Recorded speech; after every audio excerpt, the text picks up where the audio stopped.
Hindu calendar के अनुसार वर्ष 2025 में 17 अक्टूबर दिन शुक्रवार को रमा एकादशी मनाई जा रही है।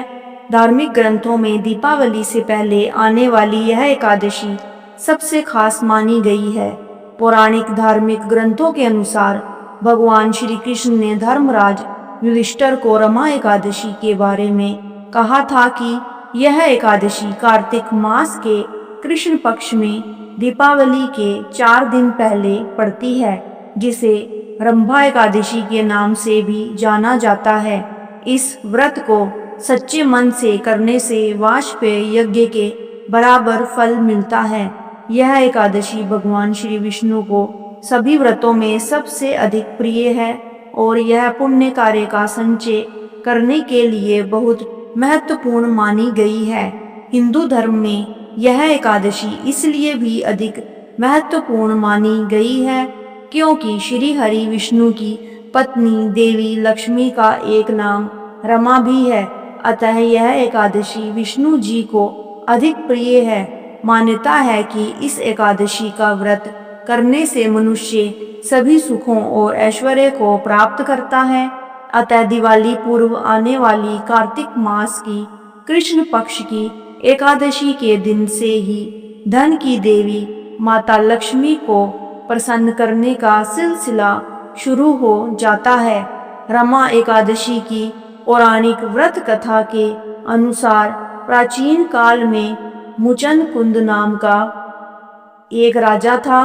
उसकी इंद्र के साथ मित्रता थी और साथ ही यम, कुबेर, वरुण और विभीषण भी उसके मित्र थे। यह राजा बड़ा धर्मात्मा, विष्णु भक्त और न्याय के साथ राज करता था। उस राजा की एक कन्या थी जिसका नाम चंद्रभागा था। उस कन्या का विवाह चंद्रसेन के पुत्र शोभन के साथ हुआ था।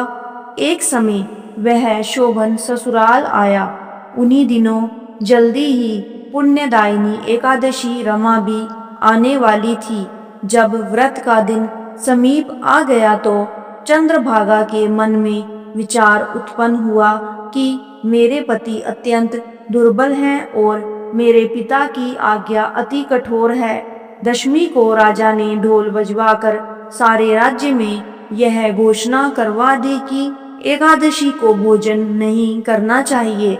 ढोल की घोषणा सुनते ही शोभन को अत्यंत चिंता हुई और अपनी पत्नी से कहा कि हे प्रिय, अब क्या करना चाहिए? मैं किसी प्रकार भी भूख सहन नहीं कर सकूंगा।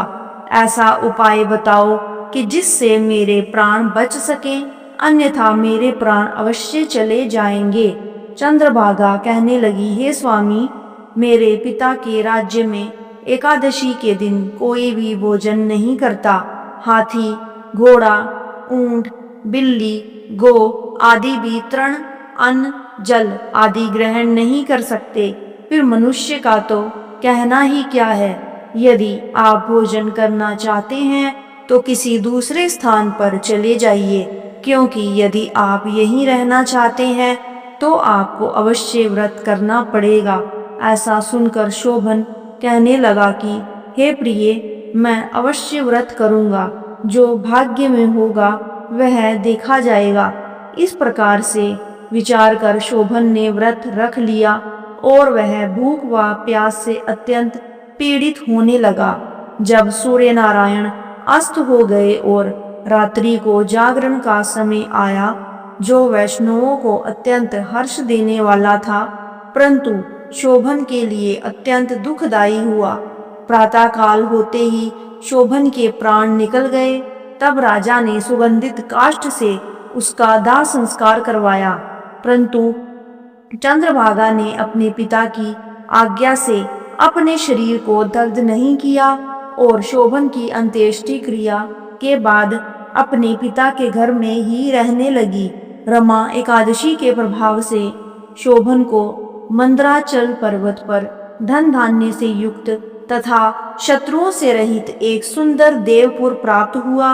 वह अत्यंत सुंदर रत्न जटित स्वर्ण के खंभों पर निर्मित अनेक प्रकार की स्फटिक मणियों से सुशोभित भवन में बहुमूल्य वस्त्राभूषणों तथा छत्र व चंवर से विभूषित गंधर्व और अप्सराओं से युक्त सिंहासन पर आरूढ़ ऐसा शोभायमान होता था, मानो दूसरा इंद्र विराजमान हो। एक समय मुचनकुद नगर में रहने वाले एक सोम शर्मा नामक ब्राह्मण तीर्थ यात्रा करता हुआ घूमता घूमता उधर जा निकला और उसने शोभन को पहचान कर कि यह तो राजा का जमाई शोभन है, उसके निकट गया। शोभन भी उसे पहचान कर अपने आसन से उठकर उसके पास आया और प्रणाम आदि करके कुशल प्रश्न किया। ब्राह्मण ने कहा कि राजा मुचनकुद और आपकी पत्नी कुशल से हैं, नगर में भी सब प्रकार से कुशल है, परंतु हे राजन, हमें आश्चर्य हो रहा है। आप अपना वृतांत कहिए कि ऐसा सुंदर नगर जो ना कभी देखा ना सुना, आपको कैसे प्राप्त हुआ। तब शोभन बोला कि कार्तिक कृष्ण की रमा एकादशी का व्रत करने से मुझे यह नगर प्राप्त हुआ, परंतु यह अस्थिर है, यह स्थिर हो जाए ऐसा उपाय कीजिए।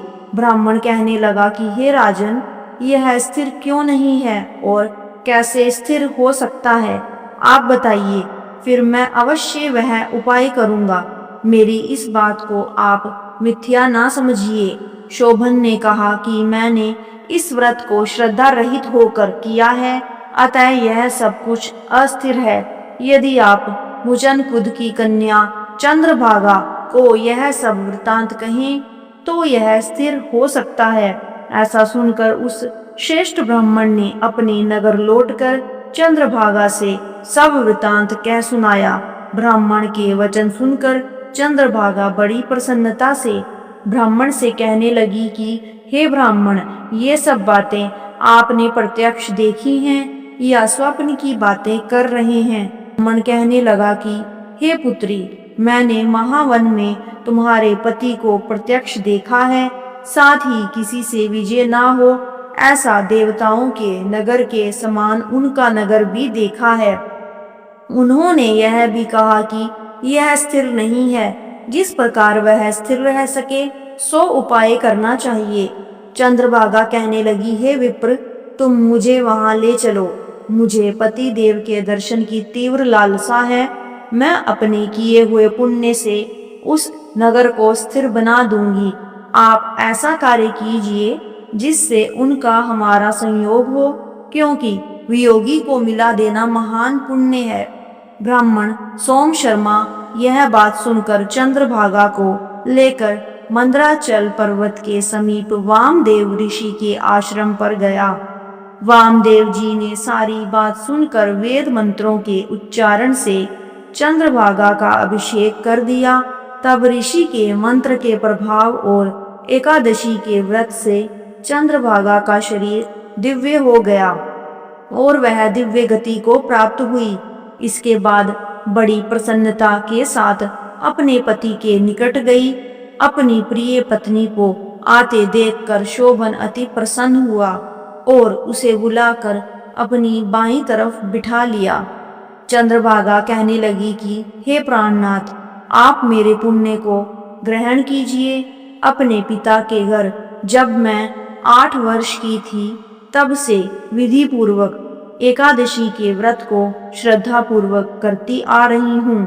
इस पुण्य के प्रताप से आपका यह नगर स्थिर हो जाएगा तथा समस्त कर्मों से युक्त होकर परले के अंत तक रहेगा।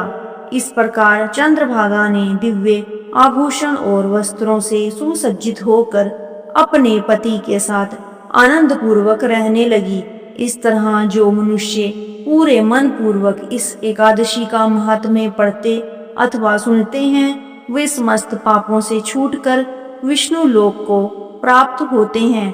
और जो लोग रमा या रंभा एकादशी का व्रत करते हैं, उनके इस व्रत के प्रभाव से ब्रह्म हत्या सहित समस्त पाप नष्ट होते हैं तथा बैकुंठ धाम की प्राप्ति होती है।